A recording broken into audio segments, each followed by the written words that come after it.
Bonjour à tous. Alors, je vous propose aujourd'hui de revenir sur la Mishnah que j'ai présentée dans le Yom HaTorah. Donc, le Yom HaTorah, c'était ce que nous avions fait avec le grand rabbin Franck Teboul, avec mon ami le Rav Ilandré et avec tous les rabbinim de la région, en tout cas tous ceux qui ont participé. D'ailleurs, ceux qui n'ont pas participé, c'était juste parce qu'ils n'ont pas pu pour celui-là, mais Bezrat Hashem, on espère qu'on pourra en faire d'autres, Blinéder. En tout cas, ça a bien montré, c'était un plaisir pour tout le monde de voir d'abord tous ceux qui étaient présents au Yom HaTorah. C'était magnifique, le nombre de participants, le nombre de connexions sur la radio, sur Internet, sur Zoom, sur Facebook. C'est vraiment quelque chose de magnifique. Chazak Baruch à tous ceux qui ont participé. Et également tous les rabbins qui ont prodigué leur enseignement sur les Pirkei Avot. Donc ce jour-là, j'avais parlé moi-même de la Mishnah 9 dans le second chapitre des Pirkei Avot. Pirkei Avot, je le rappelle, qui sont les maximes des pères et qui sont un traité que nous lisons traditionnellement entre Pessah et Shavuot, plutôt le Shabbat qui suit Pessah jusqu'au Shabbat qui précède Shavuot. Donc durant 6 semaines qui correspondent aux 6 chapitres des Pirkei Avot, nous lisons ces maximes des pères qui sont des principes de morale, donc de la morale juive, de l'éthique, et qui ont pour but de se renforcer. Donc en général, on les lit à la synagogue à la suite de l'office. Nous, c'est ce que nous faisons à Cannes-sur-Mer. Nous les lisons à la suite de l'office du matin. Chaque semaine, donc, nous lisons un chapitre et tout le monde participe pour la lecture. Dans d'autres synagogues, on les lit l'après-midi, à Mincha. Quoi qu'il en soit, il y a une lecture générale. Maintenant, ce qui est bon, c'est de dépasser la simple lecture en hébreu pour faire une lecture en français avec des commentaires, avec des explications, car ce sont vraiment des maximes des pères qui peuvent nous permettre de nous évoluer, de d'évoluer. Donc, comme vous le savez, tous les jours, j'envoie une minute sur les Pirkei Avot, que vous recevez. Et voilà, il y a des choses incroyables, vraiment incroyables dedans. Donc j'arrive tout de suite à la Mishnah 9 pour ce commentaire-là. Je reprends donc ce que j'avais dit au Yom HaTorah pour éventuellement illustrer par d'autres idées. Donc, la Mishnah 9, en fait, était la suite de la Mishnah 8. C'était Rabban Yochanan ben Zakkai qui s'adressait à ses élèves. Le Rabban Yochanan ben Zakkai, il fait partie des premiers Tanaïm, c'est-à-dire qu'il vivait au 1er siècle de notre ère. Il est contemporain de la chute du second temple de Jérusalem, et c'est lui, au moment de la destruction du second temple de Jérusalem, qui a en fait tout simplement sauvé le judaïsme en permettant de mettre en place l'académie de Yavne, dans laquelle tous les Chachamim se sont retrouvés pour réfléchir ensemble à une après-destruction du temple. De même que les rabbinim, aujourd'hui, à notre époque, lorsqu'il y a eu ce problème de confinement à cause du Covid-19, et j'en profite pour souhaiter réfoua shelema vraiment à tous les malades et une bonne santé pour tous, les rabbinim se sont dit comment on va faire pour continuer à diffuser la Torah alors que les synagogues sont fermées, alors que les yeshivot sont fermés, comment on va faire? Et donc on a trouvé des solutions, on s'est appuyé sur des solutions qui existaient pour diffuser d'autres choses, de Zoom, de vidéos qui sont enregistrées, de Facebook Live et ainsi de suite. Eh bien, Rabban Yochanan ben Zakkai, lui, il avait fait ça, mais d'une proportion tellement plus grande, tellement plus immense. Tout le judaïsme était basé sur le temple de Jérusalem, et lorsque le temple de Jérusalem donc, a été détruit en l'an 70 de notre ère, comment le peuple juif allait vivre son rapport à la Torah sans le temple? Mais il a mis en place comme ça toutes sortes d'institutions. Il a insisté sur l'étude dans cette académie de Yavne. Et donc Rabban Yochanan ben Zakkai avait plusieurs élèves. Amar Lahem, il leur a dit, donc je reprends la Mishnah, sortez et voyez quel est le droit chemin auquel l'homme doit s'attacher. Le premier de ses élèves, Rabbi Eliezer, lui a répondu Aïn Tova, un bon œil. Donc, qu'est-ce que c'est un bon œil? Le bon œil, c'est se contenter de ce que l'on a. Savoir regarder les choses, comme on dit toujours. Ce verre, il est à moitié plein ou il est à moitié vide? Vous ne voyez peut-être pas à la caméra. Moi, je vois qu'il est à moitié plein. Ça, c'est Aïn Tova, un bon œil. Si je vois qu'il est à moitié vide, c'est pas bon. Toujours regarder le bon côté des choses, ce qui évite d'ailleurs beaucoup de soucis. Ça, c'est Rabbi Eliezer. Pour lui, c'est la meilleure qualité, le meilleur chemin qui puisse exister. Rabbi Yoshua a dit Ravertov. Rabbi Yoshua a dit un bon ami. Quel est le bon ami? Je vous donne la définition de Rabbi Ovadia Mibartenura. Pour Rabbi Ovadia Mibartenura, le bon ami, c'est celui qui fait des réprimandes lorsque son ami fait quelque chose qui n'est pas correct. On aurait tendance à croire que le bon ami, c'est celui avec qui on va s'amuser, celui avec qui on va passer du bon temps, celui avec qui on va faire des parties de foot magnifiques. Là, et celui, au contraire, qui va nous faire des remarques régulièrement, il nous dérange, il nous embête. Alors, Rabbi Yoshua dit non, pas du tout. Celui qui nous fait des remarques, c'est lui le bon ami. Parce que grâce à ces remarques, il va nous permettre d'évoluer. Il va nous permettre d'avancer. Alors là, je précise. Vous m'avez entendu. Alors demain, les synagogues rouvrent. On va tous voir notre voisin de la synagogue, on va lui faire plein de remarques. Attention, comment tu mets tes téfilines. Attention, tu parles dans la synagogue. Attention, oh là là, comment tu t'es habillé. Non, c'est pas ça du tout dont il s'agit. On ne dit pas qu'il est positif de faire des remarques pour faire des remarques, mais que le véritable ami est celui qui va faire des remarques dans un sens exclusivement constructif, dans le but d'aider l'autre, avec amour pour l'autre, et aucunement dans un but de lui nuire. Car dans les lois sur les réprimandes, il y a des manières de réprimander. On ne peut pas réprimander comme on veut. S'il y a le moindre ressentiment vis-à-vis de la personne qui est en face, on ne doit pas lui faire de remarques. C'est assourd, c'est interdit. Des fois, on a envie de faire des remarques, mais les remarques peuvent être mal perçues. Et les remarques peuvent causer parfois plus de tort, voire braquer les personnes en face. Donc on doit bien réfléchir avant de faire une remarque à quelqu'un.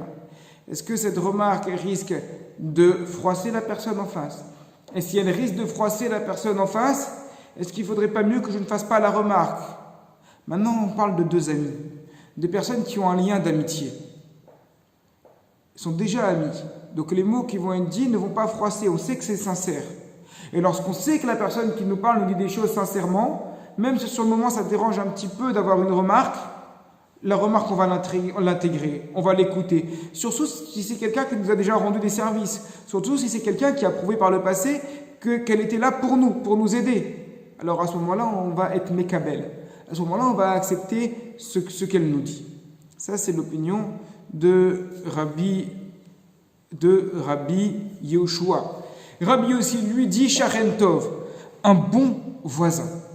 Elle nous dit Rabbi Ovadia Mibartenura, c'est pareil. Le bon voisin, c'est la même chose. En général, on n'aime pas les voisins qui nous font des remarques. Alors là aussi, il faut distinguer entre deux sortes de remarques. C'est certain que le voisin qui fait des remarques critiquées pour critiquer, qui va embêter, qui s'ennuie toute la journée, donc comme il s'ennuie toute la journée, il va nous faire des remarques sur les enfants qui font du bruit, il va nous faire des remarques sur la manière dont on a garé la voiture, il va nous faire des remarques parce qu'on a mis du linge à étendre, ou ainsi, toutes sortes de remarques juste pour nous embêter. On ne parle pas de celui-là. Mais on parle d'un voisin qui est une bonne personne, qui est quelqu'un de droit, qui se comporte bien dans la copropriété, qui peut rendre des services régulièrement, et parfois il va dire des choses aussi franches.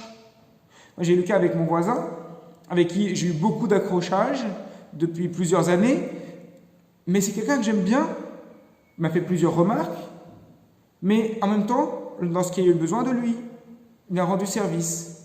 Donc, c'est vrai qu'il est venu me voir plusieurs fois en me disant les enfants font beaucoup de bruit, c'est vrai qu'on a eu des accros, que je lui ai dit oui mais on n'a pas une villa chacun, donc on vit ensemble dans l'immeuble, donc forcément des fois il y a du bruit à supporter, tout en essayant de garder le calme, mais en même temps, lorsque votre voisin vient vous voir en vous disant vous savez vous habitez en société monsieur, et en société on doit faire attention aux gens qui sont en dessous, aux gens qui sont au-dessus, aux gens qui sont à côté.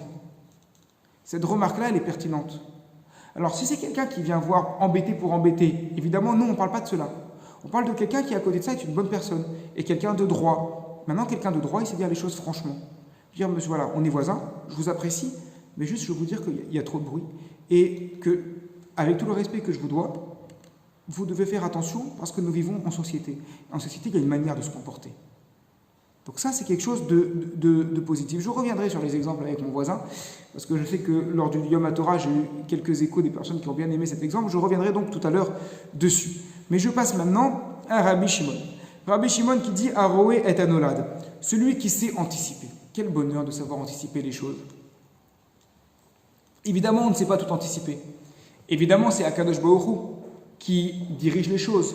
Comme le dit le psalmiste, Rabot Machashavot Belev Ish, il y a beaucoup de pensées dans la tête de l'homme, Be'etzat Hashem Hitakum, et à la fin, c'est le conseil de Dieu qui va s'accomplir.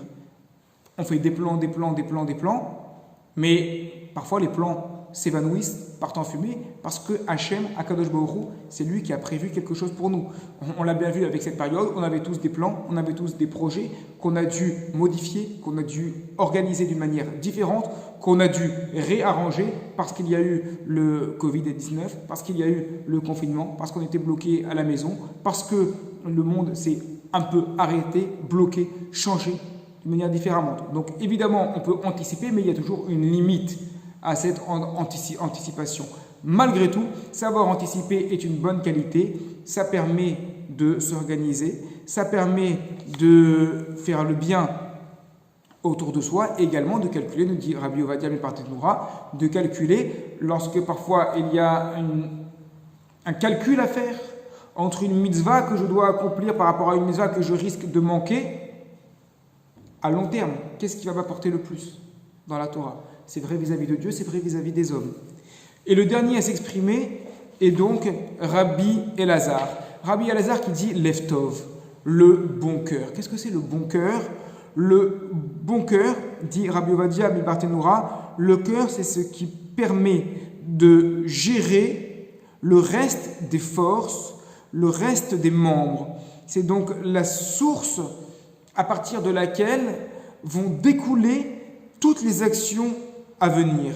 Et même que pour chaque action du corps humain, il y a des membres distincts pour cela, de toute manière, la force qui va éveiller ces différents membres va se trouver dans le mouvement du cœur. C'est pour ça que Rabbi Elazar parle du bon cœur. Et pour prendre un exemple, celui qui va chez le psychologue et qui lui dit « Voilà, je viens vous voir parce que j'ai un problème, je n'arrive pas à me contrôler.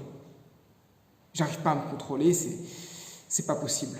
Je m'énerve, je me mets en colère, j'ai des stress, des angoisses incontrôlables, ça me gâche la vie. Qu'est-ce que je peux faire ?» Le psychologue lui dit « Voilà, je vous propose que nous regardions ensemble un documentaire sur Napoléon. » Le patient lui dit « Mais Napoléon, mais quel rapport? Je vais vous parler de moi, j'ai des problèmes pour me contrôler. Vous me parlez de Napoléon, l'empereur Napoléon. Qu'est-ce que vous voulez que j'apprenne de Napoléon ?» Le psychologue fait comme s'il n'avait pas entendu. Il dit « Regardez, on commence le documentaire. Donc Napoléon savait parfaitement diriger son armée. Il a également tout réorganisé par rapport à la centralisation, à la décentralisation, le code civil, tout était parfaitement organisé, tout était parfaitement maîtrisé. Et tout ce qui se faisait autour de Napoléon, dans la France, dans l'empire napoléonien, tout cela venait de l'empereur, du roi. Oui, et où vous voulez en venir? Là où je veux en venir, c'est très simple. Vous, monsieur, vous avez un cœur. Et le cœur, dans la Torah, c'est le symbole de la tête, de ce qui permet de diriger le reste des membres. Vous, monsieur, vous avez un cœur. Vous devez être le roi chez vous. Chacun, il doit être le roi chez soi. Pas dans sa maison, pas vis-à-vis de son épouse. C'est pas ça du tout dont il est question. On doit se contrôler soi-même. On doit être le roi pour être capable de contrôler ses mains, de contrôler ses jambes, de contrôler sa langue, de contrôler ses yeux, de contrôler ses oreilles. Qu'est-ce qu'on entend, qu'est-ce qu'on voit, qu'est-ce qu'on dit, qu'est-ce qu'on touche. Comment on se comporte. Évidemment, c'est plus facile à dire qu'à faire. Mais une fois que cette qualité est intégrée, une fois qu'il y a ce contrôle, alors Rabban Yochanan ben Zakkai dit ça c'est la meilleure qualité. Et c'est cet élève, Rabbi Elazar, qui a raison parce que toutes les autres, elles sont incluses dedans. Parce que celui qui sait se contrôler, forcément, il saura voir le verre à moitié plein et pas à moitié vide. Celui qui sait se contrôler, il saura comment réagir vis-à-vis des bons amis, il saura lui-même être un bon ami dans le sens qu'il saura dire aux gens comment faut-il agir au bon moment sans les froisser, il saura être un bon voisin vis-à-vis de ses proches et il saura anticiper, car c'est le propre du contrôle de soi de s'organiser. Et celui qui sait s'organiser, c'est anticiper sur les choses à venir. La Mishnah ne s'arrête pas là, puisque Rabbi Yochanan ben Zakkai repose une question à ses élèves. Et dites-moi quelle est la pire qualité de laquelle chacun doit s'éloigner. Pourquoi mentionner la pire qualité alors qu'on a déjà mentionné la meilleure? Ne suffisait-il pas de mentionner la bonne qualité et de dire la pire qualité c'est l'inverse? Explique Rabbi Ovadia Mibartenoura, ce n'est pas parce qu'il y a une bonne qualité que l'inverse est forcément mauvaise et vis-à-vis de ça. La midat chassidout, la piété, c'est une très bonne chose. Mais l'inverse de la piété, c'est d'agir selon la règle. Il n'y a pas de problème d'agir selon le règlement. Ce n'est pas l'inverse. Il y a également un seul cas de notre Mishnah, nous allons le voir, dans laquelle il n'y a pas une symétrie entre la bonne qualité et la mauvaise qualité. On va revenir dessus pour comprendre. Mais d'abord, l'opinion de chacun. Rabbi Eliezer dit Aïn Ra, le mauvais œil. Tout voir d'un mauvais œil, voir le verre à moitié vide au lieu de le voir à moitié plein. Oi, oi, oi, quelle horreur! Quand on voit un voisin, quand on voit un ami, quand on voit le rabbin, on va chercher toujours qu'est-ce qui ne va pas chez lui. Quel est son problème? La plupart du temps, évidemment, le problème n'est pas vis-à-vis de l'autre, mais vis-à-vis de soi-même. Lorsqu'on n'est pas heureux dans sa vie, lorsqu'on a une certaine frustration à l'intérieur de soi-même, eh bien, on va avoir tendance à regarder ce qui ne va pas chez les autres. C'est certain. Quelqu'un qui est bien dans sa peau, il est content, il est heureux, il voit les choses qui sont bien. Donc, le premier remède à cela, c'est d'être heureux soi-même. Être heureux. Écarter les frustrations. Et à ce moment-là, on trouvera également tout magnifique chez les autres. Rabbi aussi dit, le mauvais voisin. Le mauvais voisin, c'est celui qui ne va rien dire. Qui va vous dire « Bonjour monsieur, comment allez-vous » Mais lorsqu'il va vous voir en train de vous casser la figure, lorsqu'il va voir une fuite d'eau chez vous, lorsqu'il va voir que vous avez laissé les lumières allumées dans votre voiture, lorsqu'il va voir que vous avez laissé quelque chose en bas, il ne va pas vous le dire. Lorsqu'il va voir que vos enfants font des grosses bêtises, il ne vous le dit pas, parce qu'il attend la réunion du syndic, pour que ça vous tombe dessus à l'Assemblée Générale. Donc je parlais tout à l'heure de mon voisin. Mon voisin, la dernière fois, donc je veux dire, on a déjà eu plusieurs petits accrochages, parce que c'est vrai que quand on est une famille juive, pratiquante, avec des enfants, plusieurs enfants à la maison, ça fait du bruit, ça bouge, effectivement c'est vrai. Et on essaye de faire la police le plus possible, parce que c'est important, parce qu'il faut respecter les autres, c'est très important d'avoir des bonnes relations de voisinage, c'est très important de respecter chaque personne. On parle de Rabbi Yochanan ben Zakkai ici. Rabbi Yochanan ben Zakkai ici, dès qu'il croisait quelqu'un dans la rue, il lui disait bonjour toujours le premier, que ce soit un juif ou un non-juif, il n'y avait aucune différence. La considération de l'autre, la considération de ceux qui sont autour de nous, c'est quelque chose de fondamental. Parce que pour se respecter soi-même, eh bien, il faut savoir respecter les autres. Et lorsqu'on ne se respecte pas soi-même, on ne respecte pas Akadosh Baruch Hu. Donc, si on respecte les autres, on se respecte soi-même. Si on se respecte soi-même, on respecte Akadosh Baruch Hu. Donc, pour revenir à mon voisin, on a eu plusieurs accrochages sur ce plan-là. Il n'empêche pas que lorsqu'il y a eu une assemblée générale dans laquelle il y a eu des demandes pour mettre des lumières automatiques dans l'immeuble, il a soutenu avec tous les voisins qui ont soutenu en disant on a notre voisin ici qui est rabbin, il ne peut pas avoir les lumières automatiques dans l'immeuble, c'est pas possible. Et il a fait partie de ceux qui ont soutenu dernièrement, c'était pendant Yom Tov, et il vient nous voir avec un paquet. Il dit j'ai vu ça, c'était mis en haut des boîtes aux lettres, c'était un paquet pour vous, j'ai vu qu'il était ouvert. Avant que quelqu'un le prenne, j'ai voulu vous l'amener. Ça, c'est une marque de gentillesse. Plus que ça encore, juste avant Pessah, mon voisin est gendarme. Et donc, je ne savais pas comment faire pour nettoyer la voiture à Pessah. Et je me suis dit, bon, je vais l'amener à la station-service pour la nettoyer, au Karcher, à l'aspirateur, ils vont pas trop m'embêter, on savait pas trop comment ça se passait, c'était juste avant Pessah par rapport aux règles du confinement. Et je le croise dans le garage, je lui demande, tiens, toi qui es dans le métier, est-ce que tu penses que je risque quelque chose? Il m'a dit, alors je te le dis directement, on en a aligné déjà plusieurs. Si tu vas à la station-service pour laver ta voiture et que tu croises un agent, tu es sûr que tu vas te prendre 135 € d'amende. J'ai dit, mais je suis embêté parce que là, je dois les nettoyer. Il me dit, regardez, pas de problème. Moi, dans mon garage, j'ai un aspirateur, j'ai une rallonge, je te passe l'aspirateur, je te branche la rallonge, je te mets tout, tu utilises comme tu veux, le temps que tu veux, tu m'appelles quand tu as fini, il n'y a pas de souci. Vous voyez, ça, c'est un bon voisin. Parce que c'est quelqu'un qui est venu me voir plusieurs fois en me disant, hé, s'il te plaît, regarde les enfants, le bruit qu'ils font, regarde ce qu'ils font à côté. Nous, on comprend qu'il y a des enfants, mais on a envie de dormir aussi. T'es pas tout seul. Alors, sur le moment, ça ne fait pas très plaisir, c'est vrai. Mais il a raison. Et quand on sait qu'à côté de ça, c'est quelqu'un qui est une bonne personne, c'est quelqu'un qui rend service, au moment de rendre service, c'est quelqu'un qui est droit, on dit voilà, ça c'est un exemple de bon voisin. Et vous voyez, lorsqu'on lit ça comme ça, le bon voisin, on ne s'attendait pas à ça, on s'entendrait plutôt à quelqu'un avec qui on prend l'apéro, allez, on prend l'apéro, on s'éclate tout le temps. Non, c'est pas ça le bon voisin dont il est question. Je passe maintenant à Rabbi Shimon. Rabbi Shimon, c'est l'exemple justement de l'inverse de la mauvaise qualité. La bonne qualité qu'il avait mentionnée précédemment, c'était la qualité de savoir anticiper. Ici, il dit la mauvaise qualité, c'est d'emprunter et de ne pas rendre. Quel rapport entre les deux? Le rapport entre les deux, c'est qu'on ne parle pas d'un voleur ici. Le traité des Pirkei Avot est un traité qui parle d'éthique. On ne parle pas de droit. On ne parle pas de droit civil, de droit pénal. On ne parle pas de délit. Le vol est un délit. Ce n'est pas la question ici.